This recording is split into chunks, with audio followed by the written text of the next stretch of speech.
ஊழியத்திற்கு வந்த ஆரம்ப நாட்களில், இன்னும் சரியாக சொல்லப்போனால் ஊழியத்திற்கு நான் வந்த அந்த நாளே ஒரு வித்தியாசமான ஒரு நாள். ஊழியத்திற்கு வந்த அன்றைக்கு முதல் 1994ஆம் ஆண்டு அக்டோபர் மாதம் 16ஆம் தேதி ஞாயிற்றுக்கிழமை ஆராதனை ஆரம்பிக்கப்பட்டது. அதற்கு முதல் நாள் சனிக்கிழமை உபவாசமாக செபித்து இந்த ஊழியத்திற்காக உபவாசம் இருந்து மயிலாடுதுறை பாஸ்டர் அவர்கள், மூத்த விசுவாசிகள், நான் எல்லாரும் சேர்ந்து செபித்து ஆரம்பித்து வச்சாங்க. சனிக்கிழமை காலை நம்முடைய விசுவாசிகளுக்கு தெரியும், இது ஏற்கனவே நான் சொல்லியிருக்கேன். சனிக்கிழமை காலை உபவாசம், சனிக்கிழமை மதியம் கையில் காசு கிடையாது, பட்டினி. சனிக்கிழமை இரவு பட்டினி, ஏன்னா கையில் பைசாவுக்கு வேலையே கிடையாது.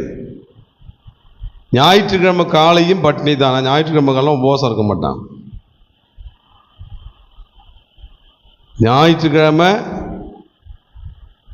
ஆராதனை முடிந்த பிறகு ஜெபம் பண்ணி காணிக்கை எடுத்து அந்த காசை எடுத்துக்கிட்டு தான் ஏதோ லெமன் சாதமா இல்லை தக்காளி சாதமா ஞாபகம் எனக்கு, வருடங்கள் ஓடிவிட்டது.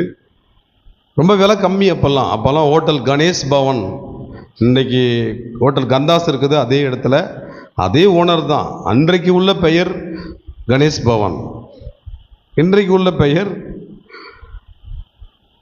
ஹோட்டல் கந்தாஸ், அவ்வளோ அதே ஓனர் தான். அந்த கடையில் வாங்கி சாப்பிட்டான். அப்போ தான் முதல்ல அந்த கடையே பார்க்குறான், முதல்ல வந்து கடையில் சாப்பிட்றான். ஊழியம் ஆரம்பிக்கும் போது பட்டினியோடையே ஆரம்பிக்கப்பட்ட ஊழியம்.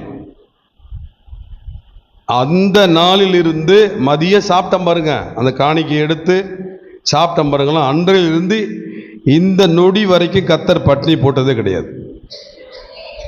நான் பட்டினியா இருந்திருக்கிறேன், கர்த்தர் பட்டினி போட்டதில்லை. ஆரம்பம் பட்டினி தான். இது யாருக்கு தெரியும் அப்படின்னு சொன்னா, அழைத்த தேவனுக்கு மட்டும்தான்.